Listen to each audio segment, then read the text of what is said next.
Welcome to Behavioral Health Today. I'm your host, Dr. Graham Taylor. My guest today is Myra Holzman. Myra is a licensed clinical social worker and somatic therapist who specializes in helping people heal from the impacts of childhood trauma. Myra completed her undergraduate degree in psychology at the University of Michigan and her Master of Science in social work at the University of Texas at Austin. She's been a licensed clinical social worker since 2006. Myra is the founder and owner of a group psychotherapy practice called Somatic Therapy Partners, whose focus is on healing the nervous system, nurturing resilience, and increasing a client's healthy connection with their body. We're excited to have Myra with us today to discuss somatic therapy and her work with the Somatic Therapy Partners. Myra, welcome to the show. So nice to have you here. Hi, Graham. Thanks so much for allowing me to be here. It's so fun. I've been looking forward to this for quite some time. So have we. Glad you're with us. Glad we get started today. Hey, as we start off, would you start us off by sharing actually just a little bit about yourself and what your life journey has been that's brought you into this work with trauma and utilizing somatic therapy? Yeah. Well, I'm sure that we've all heard this sort of saying that says we teach best or we do best the things that we have to learn and the places that we have to grow. And the truth of all of the work that I do is that it's really rooted in my own history of early trauma. Growing up with parents who were, really challenging, came from a totally different cultural background. And then we moved here when I was 2 years old. So I grew up with immigrant parents who are still very much set in the Filipino ways of raising me. And, being bicultural, one foot in the Filipino culture and one foot in American culture, that is something to navigate as a young person. And my parents didn't have to navigate it, but I did. Yeah. So a lot of my work is really predicated on, and I'm thinking of this archetype of the wounded healer archetype, which I think in some places maybe gets some bad press, but I have to say, I really claimed my own experience of being a wounded healer because I think it's what really drives my motivation forward to create this practice, to create, services, to focus on the kind of learning that I've been working on in my career, focusing on somatics and then leading me down to early trauma. So that's what my entire outfit does here in Denver. Somatic Therapy Partners, our primary foci are anxiety and folks who struggle with the impacts of early trauma. Nice. And I find it really deeply gratifying. And I would do it even if I wasn't getting paid. I've heard, I have not met a clinician colleague of ours who has not said the same thing. Yeah. That this work is so very rewarding in helping people reach their fullest potential by working through some of those things that they had no responsibility for incurring or experiencing, but they have responsibility now to heal. That's right. And to be able to have a pathway to heal is a pretty cool thing. So, we're talking about you coming into this field and your experience, and I admire your honesty around that. Bicultural families are really challenging. You're trying to navigate two very different worlds, and it is a challenging thing to do. And you talked about being in this field of somatic therapy. Give us kind of a general overview of what is somatic therapy? Yeah. So the root word of somatics is soma, and soma simply is referring to the body.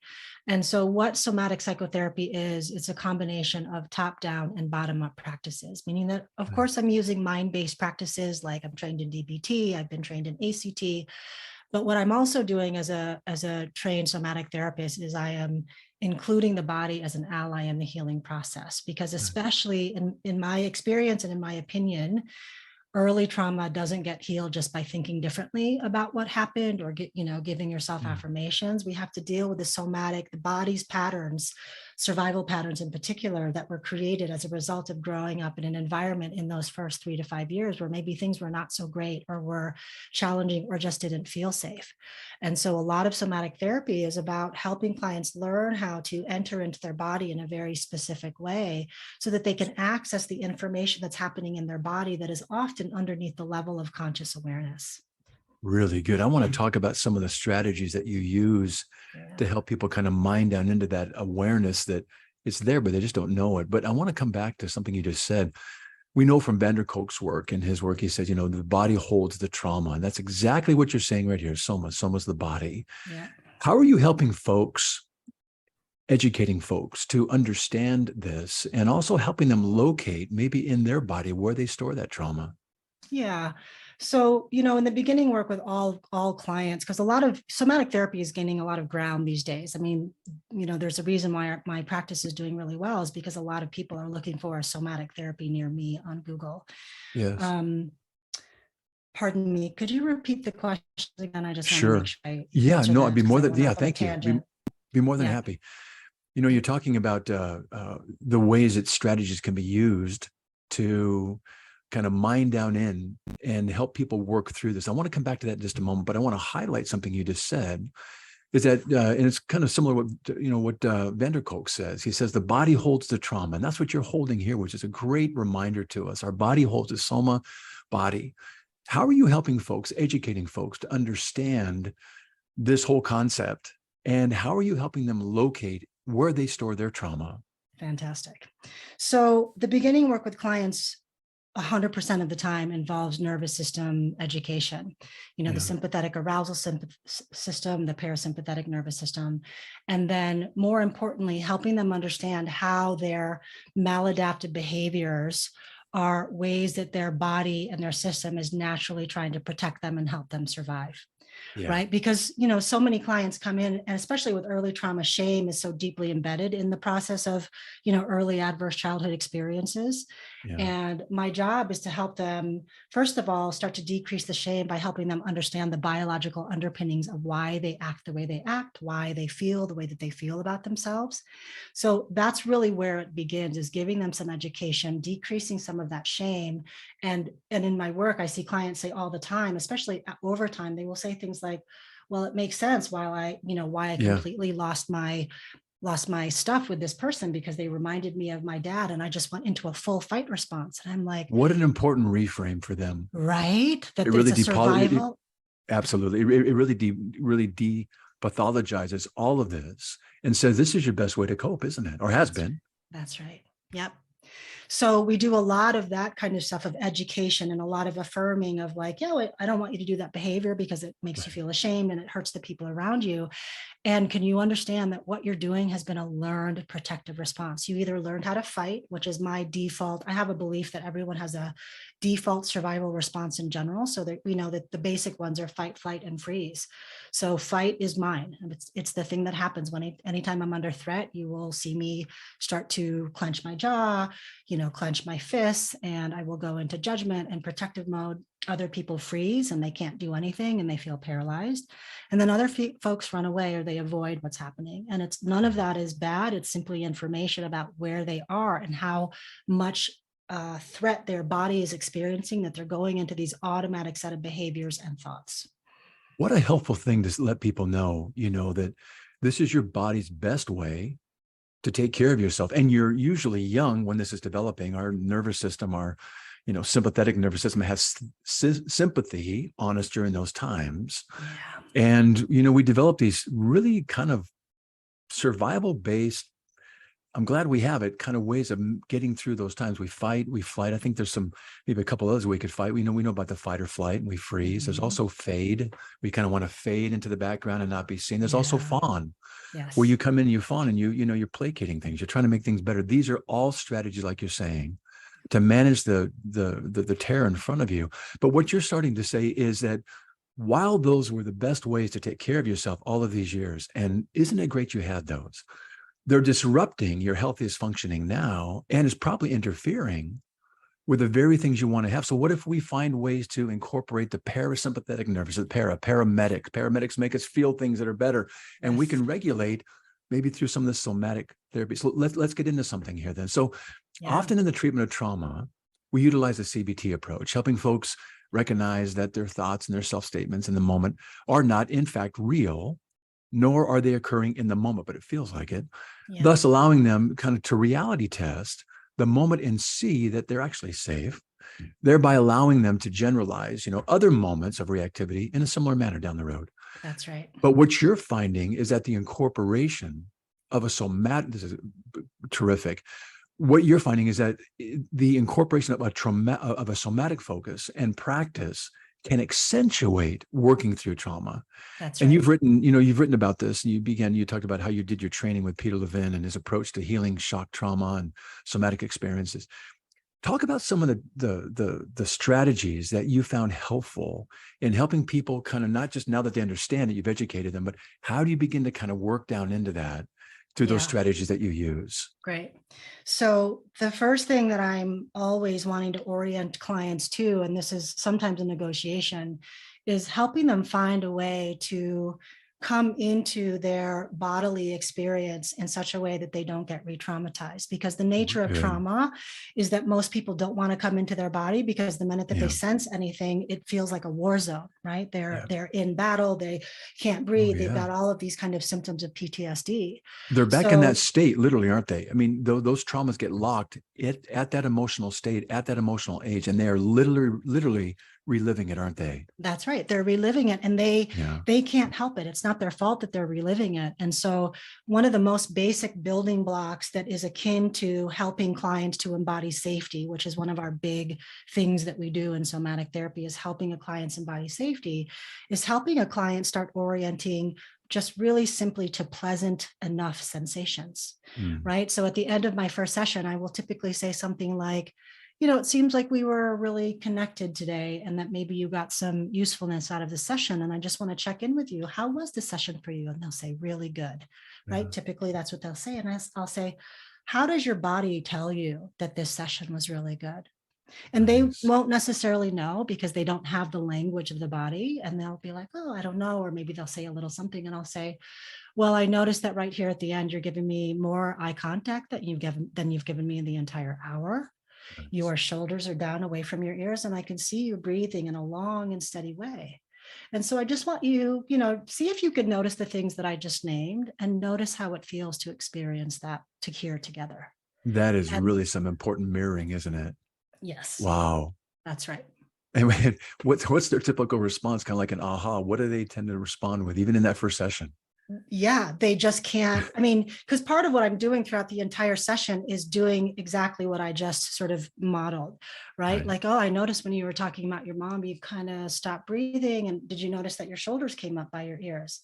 Yeah. And they'll look at me like I'm nuts, like I read their mind. And I'm like, yeah, so Right. just notice. So, if it feels okay for you, just see what might happen if you were to drop your shoulders, and let's go from Yes. there. And not everybody can do that, because we have to work in really small Right. titrated bits, right? So titration, working in little bits at a time. This is a Yeah. somatic experiencing concept, because if we don't do that, then they're going to pendulate back into the trauma response, and it's going to be a big one. Right. So I have to do these little bits with no pressure, no demand on the client to be any different than they are, but simply just to notice, how does it feel to be in your body when you feel safe enough with me after this first session, or connected enough that you didn't feel judged, you felt like I understood you, etc. That's the building block to everything, is pleasant enough experiences, as well as, hey, by the way, the experiences you're talking about are signs potentially of safety, of relational safety. This is an embodied experience. Safety is something you can do in your environment, but in terms of trauma healing,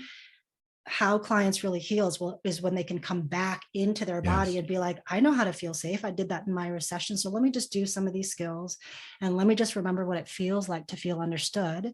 And then they learn how to track their body, and then they come right into their parasympathetic rest and digest, restore function of their nervous system, which likely they have not had much access to. And I'm saying that from the perspective of working mainly with clients who have anxiety Yeah. versus clients who struggle with depression. So I'll just be clear about that frame. So you're really working very much in the here and now, a very experienced near, and allowing in that moment just observations to be made that actually not just draw attention on the patient's part to themselves, but also get them to see that, hey, I never realized that I would do this or carry it this way. That's right. And what a cool in the moment. I also know that you do some mind body exercises like breath work or meditation and some other Mhm. pieces. And I want to get into one of the pieces here, but talk a little bit about how you incorporate those aspects as strategies. In terms of meditation and the mind body activities, Yeah. so the main pathway that I use, because my specialization is anxiety and folks who are struggling with the impacts of early trauma, is co-regulating touch. And so touch is really the way. Like, I can do all of those other things too, like meditation and breath work, and those are really helpful, and I call those self-regulation pieces. But with the touch piece, we're really working inside of the nervous system and how it functions and helping the nervous system settle. And we'll get more into it, but that's really my main pathway. So again, it's this combination of top down, so breathing and self-regulation practices, because self-regulation practices, even when I'm telling a client to just notice how it feels to breathe, there's still a lot of top down elements to it. And when you're really working from a deeply bottom up experience, part of what I have to do as a clinician is trust that the nervous system knows exactly what it knows how to Yeah. do, which is to be in balance and regulation. So that's my main way of helping clients do this mind-body connection, is I'm applying this safe enough touch with someone that is safe enough for them. And the reason why I'm saying safe enough is because I never want to define for people what safety is. My sense of safety is going to be really different than yours or somebody else's. So I use that term safe enough so that clients don't feel like they've got to suddenly feel safe just because I said so. So I just wanted to make that clear. But yeah, the touch piece is really, I have to say, has been kind of a miraculous. I just haven't seen the kind of results with clients who struggle with early trauma. I haven't seen the kind of positive results in any other modality that I've been trained in, including somatic experiencing, as I have with co-regulating touch. I'd like to get into co-regulating touch and what people experience with you in doing it, but I want to highlight something here you're saying too. Earlier you said that people don't want to get into their bodies because the body holds the trauma. Yeah. And there's this fear that if I go there, I'm not going to be able to trust this. In fact, they're afraid of their bodies at some point. But what you're reframing here and making safe for them is helping them view that their body is actually their ally in healing. 100%. You made it safe for the very first time. That's right. What a cool reframe. And for them to actually be able to go to the very place that they live in. That's right. And I think that's a wonderful reframe. So let's go into that part of what is co-regulating touch and what's occurring in that process that you're saying is so transformative. Yeah. So co-regulating touch was created by my teachers, Kathy Kane and Stephen Terrell. And basically, I'll just give you the sort of basic raw of what co-regulating touch is. Basically, when clients come in and they have this session with me, I am holding certain places in their body that we consider the regulatory places in their body. So the kidneys, right? So right above the kidney is the adrenal system, which, plugs into the hypothalamic pituitary axis, which is a huge part of regulation. Brainstem, of course, which is the place for hypervigilance and all kinds of regulation processes. Sometimes the stomach, that we know is our second brain and gives the brain a lot more information, a lot of information than the rest of the body. So I'm holding these places, and I'm holding these places with a certain attitude. And that, part of that attitude is being deeply attuned to what's happening, not just in their body, but also with what I'm observing, as well as how it feels for me to be in connection with them. What does that mean, holding, in this case? Yeah. So what I'm actually physically doing is when they're lying on my table, face up, fully clothed, my hand is underneath their back, close to about where the kidney would lay inside the body. My attention is going inward towards that kidney adrenal system, and I'm holding space. So not only am I physically holding them, but I'm also listening to the kidney adrenal. I'm observing the fullness of their system so that it's not just about the kidney adrenal system. And then I'm doing that relational work, right? Of my teachers call it coup behaviors, right? So here's the quick example. It's one thing to change a baby's diaper and then get it done and put them back in the crib, right? It's another thing to pick up a baby and say things like, oh, sweetheart, you're wet. Oh, it's time for you. Let's change you. Oh, that's so uncomfortable. Okay, let me change you, okay, good. Let's get you a bottle. Let's go play. Those coup behaviors are just, it's like breathing for a child, that loving, spacious, attunement, very and soothing. Care. That's what it is. So it's this very, why I love CRT so much is because it's, for us as a clinician, it is such a holistic response. I mean, I'm trained in physiology, I'm trained in nervous system regulation, I'm trained in the theory of attachment and somatic experiencing, all of these things. But what really deepened for me was my ability to be attuned and fully present to meet exactly what shows up, versus being a clinician that I used to be, that was like, here's what we're doing today, here's the agenda, and no matter what, we're going to get this done. That's different, right? That's a mind-based thing. Attunement is like that integration of mind body where we are really in it together right now. And I'm so again, you're trusting the body to be an ally in this and listening to how the body wants to heal and has the capacity to heal. That's right. We just have to tap into that. That's right. And incorporate in the healing process. That's right. So part of this involves at times people laying on a table fully clothed. I'm wondering, when I first started out, there was a practice called healing touch. And Mhm. I'm wondering, this might be something similar, but maybe a little more advanced, but something maybe that I'm not sure if that was an origin of this co-regulating touch, but very similar to what you're describing.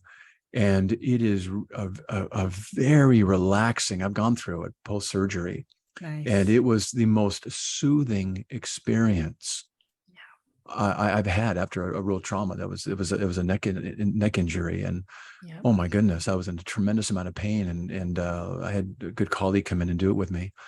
What a Amazing. transformation that helped. But you're talking about something very similar. So someone's on a couch, you're on your table rather, and fully clothed, and there's maybe some touching or focusing on an area. Walk us through what a session might look like as they're doing that. What are you Yeah. saying? What are they saying? What's coming up? Absolutely. So, part of creating safety is I need to explain to the clients what we're doing to the best of my ability and then answering any of their questions so we do that before we get them to the table. Once they get to the table, we do a consent exercise. And it is surprising how effective that can be for some clients, right? And what I do is I simply say, okay, with your permission, I'd like to put my hand on your forearm Yeah. for anywhere, for maybe 3 to 5 seconds. And then I want you to tell me to stop. And as soon as you tell me to stop, you're going to feel my hand withdraw. And then I'm going to want you to notice how that feels for you. Some clients, it's no problem. Other times it brings up so much that we're already right there. We're in the vortex. We're working with everything. Right. You're giving them control. That's right. Yeah. Yeah. They I'm they giving didn't them have control in choice. yeah, choice and control, and they never had either of those in their trauma or even That's in their right. anxiety. That's right. And that From consent piece is consistent.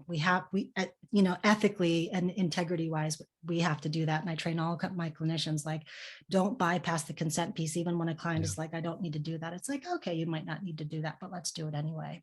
yeah. And then typically we start working with the kidneys because for a lot of clients, it's just easier access. It's a less triggering place in the body, depending on the client to start with. And it's really passive. If you came to my office and saw me doing this, you would see me sitting right next to the client with my hand under their back. Mhm.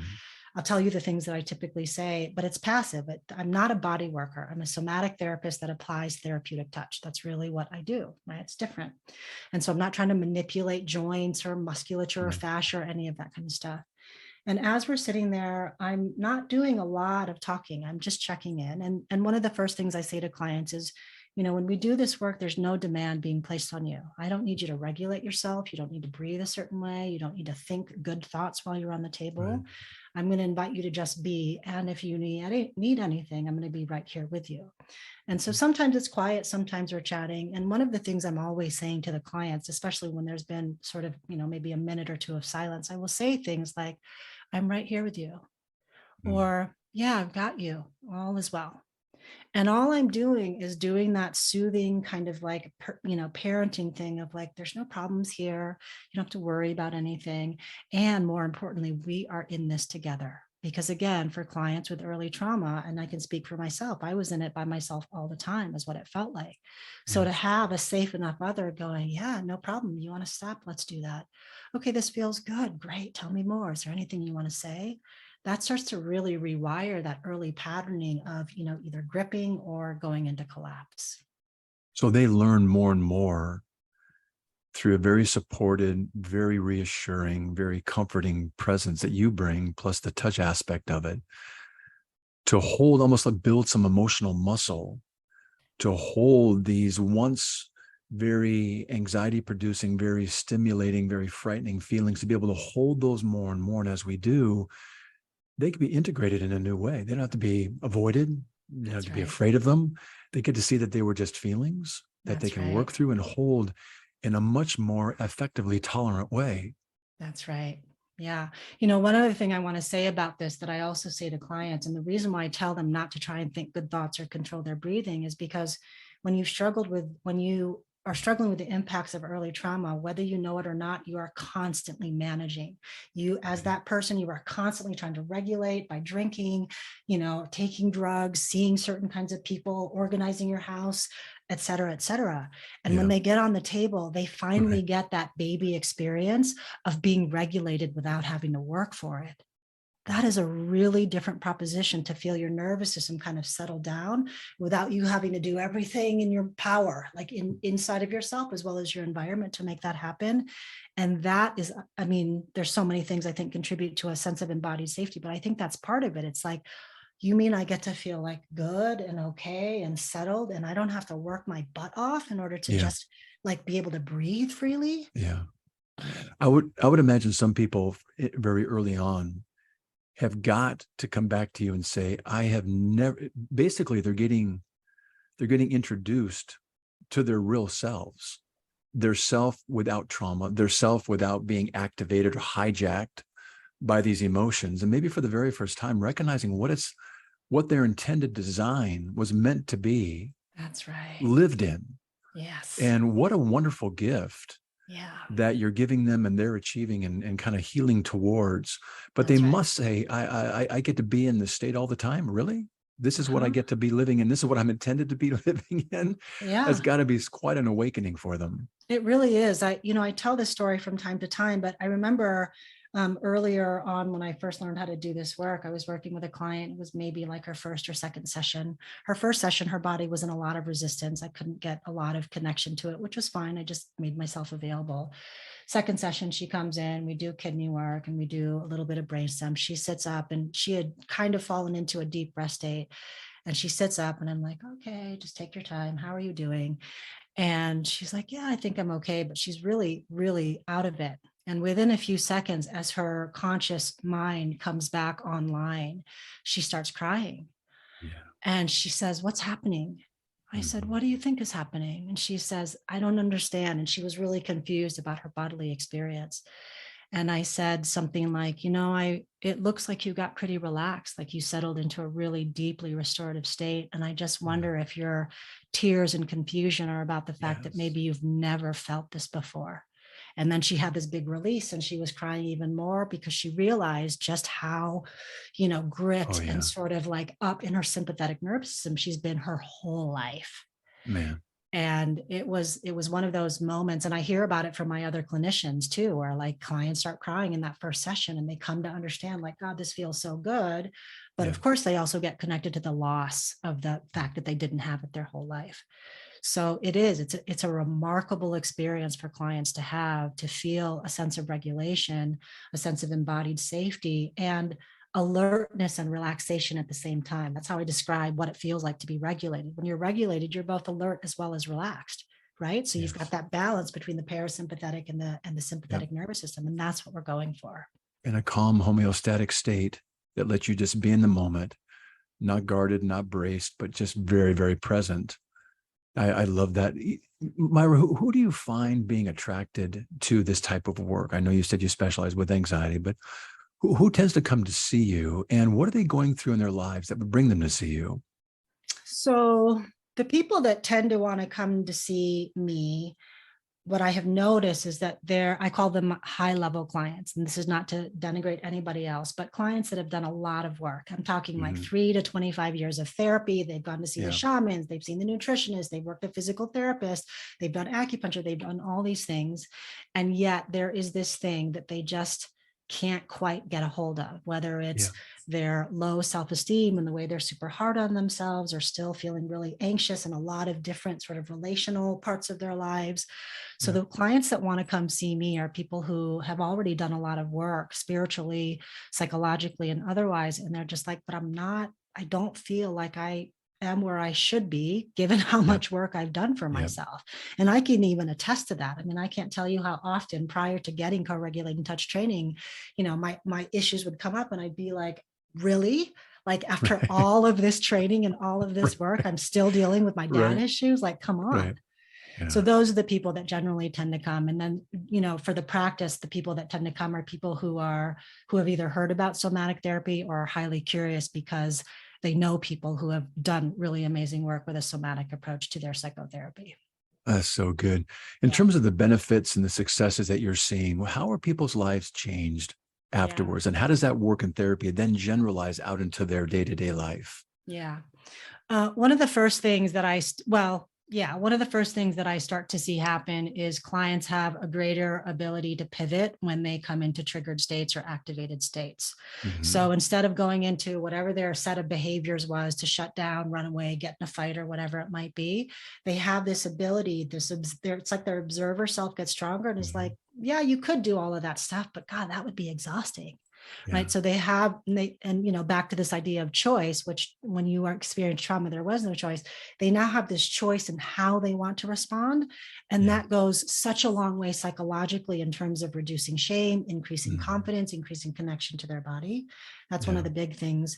The second thing that I find also really remarkable, because we know that shame and trauma are so embedded, especially in Yes. those early states, is that their ability to be more self-compassionate is Mhm. nothing short of miraculous. I love that. Like client after client, I will hear them say things like, yeah, I really didn't act the way that I wanted to, but I really, again, I really understood why I did the things that I did. And I'm just trying to, like, soothe myself and figure out how to do it a different way. So That's those are so the good. two big things. They don't have to do their maladaptive behaviors nearly as much. And their ability to be self-compassionate is through the roof. Man, that's fantastic. Yeah. I want to talk to, have you talk to our practitioner colleagues. When we're working with trauma, we are, it's a big ask for the clinician to be able to sit with and hold aspects of trauma that are challenging until the person themselves that they're working with can take more and more back of that trauma. And talk to our practitioner colleagues listening in today that work with trauma and share some, maybe just some little pithy tips that they could Yeah. use to help regulate and soothe themselves as they work with patients that are dealing with trauma. Yeah. So one of the things, because I train clinicians in this, and I've also mentored clients or clinicians in this, but often, well, I don't know if that's true, but I think we can get so wrapped up in what's happening with our client that we can forget ourselves in the session. Mhm. And as Mhm. a somatic based therapist, first of all, one of the things that I believe is that I have to be the most regulated person in the room, because if I merge with the client and I join them in their terror or their Yep. disgust or shame, all is lost, so to speak. Yep. And so to that end, one of the things I am consistently doing throughout the session is checking in with how I'm doing. And I'm doing that from a bodily perspective. I'm noticing if I'm breathing fully and Very good. easily. I'm noticing if and I'm going to turn my head so you can see, because I used to do this early on. I'm Mhm. noticing if my posture is out of alignment because I'm listening so hard to the client that Yes. I'm bringing my own spine out of alignment by jutting my head forward. Very good. So, and the other thing too is that when clients are talking about really hard things, because we are in some ways visualizing and hearing what's happening as well as experiencing them experiencing it, right? Mhm. I move my body pretty consistently in session. And all that means is, like, if I'm sitting pretty square and my legs are crossed, I might just sort of take a moment as they're talking about something hard and sit like this Yes. and take a breath, or I might do something that just allows my body to not join their physiology Yes. in that trauma Yes. response. And moving the body keeps us out of freeze, right? Is it a lot like when we do movement and we're tracking it, we also can feel like, oh, that feels better. I can sit back a little bit more. Right. So a lot of it is teaching clinicians, how do you come back to yourself, and how do you Yeah. know when you're actually grounded and centered? Because if you can't tell me somatically in your body what that feels like, that's where we need to start. Right. So basic ones are like, oh, I can breathe pretty easy. My Yeah. eyes feel soft in the back of my head. My shoulders are away from my ears, and I'm not clenching any part of my body. Again, it's that alert, relaxed state that I'm looking for inside of myself, so that I can not only be modeling, but, part of co-regulation is that we're creating this together. And again, I have to be the most co-regulated person, because in some ways they're regulating off of my responses and how I'm showing up. Absolutely. Yep. Absolutely. Yeah. Really good. Really good. Hey, we're kind of winding down here for today. I want to get into some resources in just a moment. But before we go, leave our listeners with a message. Some that might be struggling right now, and say something about, what your work is and why you might have them consider incorporating the power of and the healing aspect of somatic therapy into their own personal healing and growth. Yeah. Could you ask that one more time? Because I'd be I'm, happy to. yeah, Yeah, sure. thanks. Absolutely. Thank you for asking. We're kind of winding down here for today, but I'd like you to leave our let me try that again myself. It's been a good long show. We're getting even more loose now. Yeah. Um, uh, As we wind down here, Myra, for today, I'd like you to leave our listeners with a message. Maybe those that might be struggling and holding a lot. What might you say to them about, considering incorporating the power of somatic therapy into their own healing and growth? Mhm. Just an Yeah. encouraging word. Yeah. What I want to say is that learning how to befriend your nervous system, like really befriend it. And part of that also means befriending your body and the really important information that it's trying to get to your mind all of the time, is one of the most, in my experience, holistic and sustainable ways to do healing. And also Mm, that healing isn't about being zen all of the time and being no. happy and everything.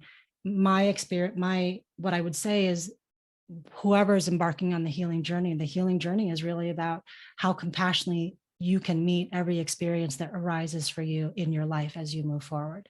It's not about trying to, because I hear a lot of clients come in and they will say things like, well, I should have done better. And I'm like, well, who's criticizing Yes. you? Right. Yeah. Versus like, yeah, I'm feeling really hurt and I wish I wasn't feeling really hurt, but here's what's here right now. And I'm just trying to figure out how to show up for it. That to me That's is what healing is about. So that's what I would really say. good. I Yeah, thank appreciate you. that. Hey, I would love our listeners to learn how to get in touch with you and also Somatic Therapy Partners. Give us some resources. Yeah, so you can find us at somatictherapypartners.com. Okay. We are launching, one of my clinicians who is a breathwork, yogi, Reiki instructor, and also a clinician, is going to be launching a Reset Your Nervous System 9-week course that incorporates all the principles of somatics as well as nervous system regulation, and then using breathwork and yoga and sound healing and Reiki as part of it. So that's coming up. And we also have a resilience quiz on our website that people can take just Yeah, I to sort saw of that. figure out where they might be in terms of how they might want to begin. I think it's a good way to look at, because that's what we're really trying to build, is physiological and psychological resilience. Excellent. Yeah. Just before we sign off, I was looking at your curriculum vitae and I saw that there was about a 10-year gap between you getting your undergrad and your graduate degrees. Out of curiosity, what were you doing in that 10 years? Yeah, in those 10 years between those two schoolings, I was a mountaineering instructor for Outward Bound all across the I world. So love I it. did it in Colorado, I did it in South Africa, and I did it in California. And it's some of the best, it's some of the best times of my life, is because where I cut my teeth and learned how to be confident and facilitate a whole bunch of Yes, things. Plus, I really love the mountains. So I did that for a long time. I was that's basically very an cool. outdoor recreationalist doing all the things. That's very cool. Very cool. Well, Yeah. Myra, it's been fantastic to have you with us today. Thank you so much. What a great guest, and what a wonderful practice you have, and what great opportunities people have to heal with you, and ideally in the incorporation of somatic therapy into their own practice as well. So thank you for being with us today. Yeah. Thank you, Graham, for being such an attuned podcast host. I have really enjoyed your presence and your questions. So thank Well, you I for letting appreciate me be that. here. Yeah. Thank you again. Thank you. Also want to thank you, our listeners, for dropping by and joining Myra and me today. It's always great to have you with us. Regarding our episode today, I want to remind you that it and an archive of all of our other episodes and resource materials can be found on our webpage at triadhq.com/BHT. Thanks again for being with us on the show, and we'll look forward to having you back with us next time on Behavioral Health Today.